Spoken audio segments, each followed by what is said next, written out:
For the recent wave of BNO immigrants leaving Hong Kong for the UK, starting over involves navigating a massive shift in identity. That transition brings a jarring lifestyle shift.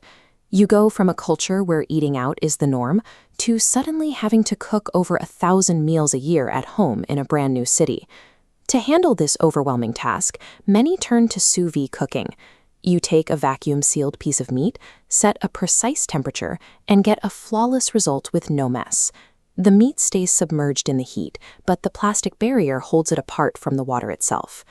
Believers often apply this exact sous vide method to their spiritual lives and their integration into a new community, prioritizing the labels of comfort and isolation seen here. We seek the credentials of faith, the stack of certificates in this illustration, to avoid the uncontrolled impact of touching the boiling water. You maintain your individual shape. You don't have to mix with the messy ingredients of the people around you, and nothing about your outer shell has to change.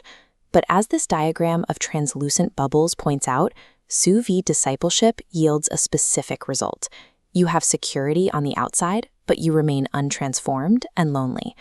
Mark chapter 10 records the ultimate case study of a sous vide believer, the rich young ruler. He had a flawless resume. He kept the rules since his youth, living safe and sealed within a protective bubble of wealth and morality. Jesus looked at him with genuine love. But in Christ's kitchen, that love requires the disintegration of our defenses, as seen in this watercolor of light striking a dark cloud.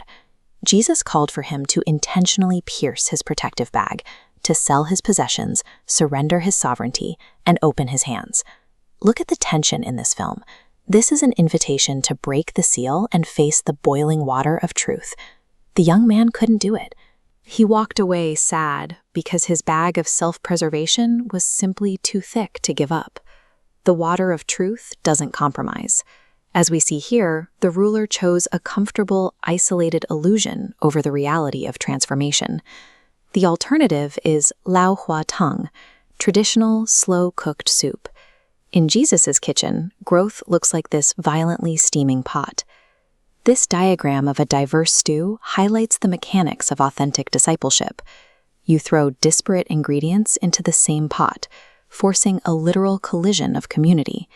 As everything boils together, the rigid edges of our individual personalities wear down as we bump into one another. This three-step diagram illustrates the trajectory. We move from icy defenses to a state where our boundaries melt, eventually flowing out to nourish the ground around us. This internal breakdown serves a broader purpose. For a displaced community, individual transformation is the prerequisite for their international mission. Look at this concentric circle diagram. You cannot expand from a local group at M0 to a cross-cultural movement at M3 if every believer remains safely sealed in their own plastic bag. A kernel of wheat must die to produce seeds.